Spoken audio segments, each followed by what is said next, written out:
Uma coisa que me deixa muito irritado é quando o cliente susta o cheque para não ficar com o nome sujo.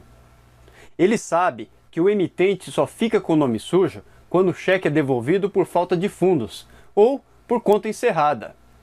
Se ele sustar o cheque alegando um desacordo comercial, que é o conhecido motivo 21, o nome dele não vai entrar no cadastro de emitentes de cheques sem fundos.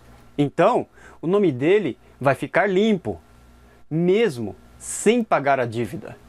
E ainda mais irritante quando você reapresenta um cheque que já foi devolvido por falta de fundos, pelo motivo 11. E o que é que acontece? O cheque volta assustado, por desacordo comercial. Isso dá uma raiva danada. E é óbvio que o cliente sustou para não ficar com cheque sem fundos, para não ficar com o nome sujo.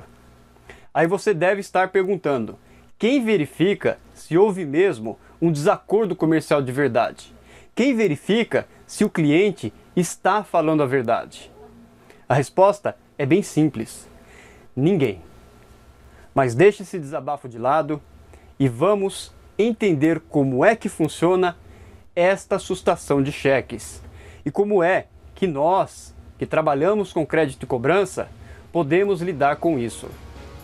Eu sou o Denis Siqueira, criador do site creditoecobrança.com.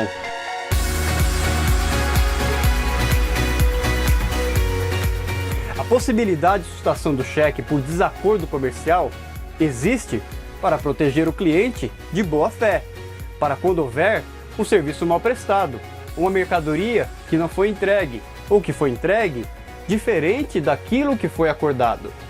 Com a sustação, o cliente pode impedir o pagamento e assim evitar um prejuízo maior. Quem já não ouviu falar, ou mesmo quem já não foi vítima das empresas de móveis planejados, que não entregam os produtos ou que entregam os produtos com um monte de problemas. Mas, como tudo na vida, o que é feito com boa intenção pode ser usado para o mal. E quem quer dar um calote no fornecedor usa o motivo 21 para assustar o cheque e evitar ficar com o nome sujo. Na verdade, existem dois motivos de devolução que provocam a inclusão no cadastro de emitentes de cheques sem fundos. Esses dois motivos são o motivo 12, que é quando o cheque volta pela segunda vez em que é apresentado para pagamento, e o cliente, novamente, nesta segunda vez, não tem dinheiro suficiente na conta para pagar o cheque. O outro motivo é o motivo 13, que ocorre quando a conta corrente daquele emitente já foi encerrada no banco.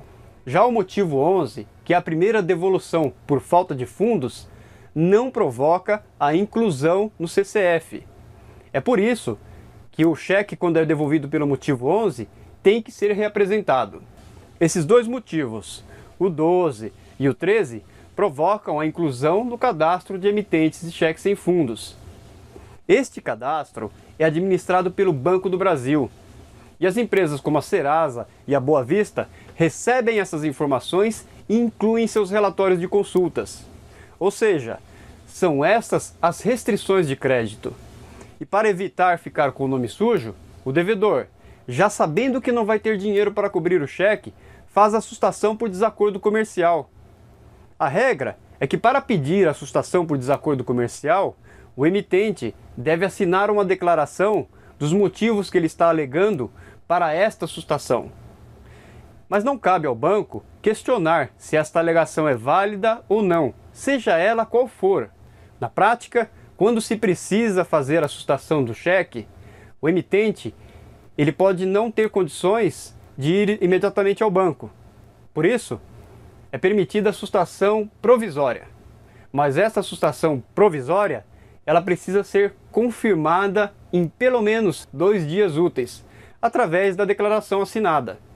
É por isso também que nós devemos reapresentar o cheque que foi devolvido por sustação, porque ainda existe, mesmo que remota, a possibilidade do devedor não ter feito essa confirmação da sustação. Então, dessa vez, o cheque poderá ser devolvido por falta de fundos. Ou, se você for muito sortudo, o cheque pode até ser compensado. Olha que maravilha!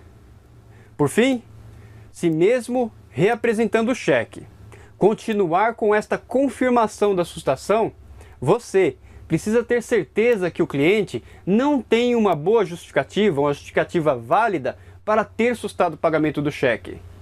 Tendo esta certeza, a melhor coisa a se fazer é informar ao cliente que você vai oferecer denúncia do crime de estelionato que ele praticou. E como eu ensino nos meus cursos, faça o que você diz que vai fazer.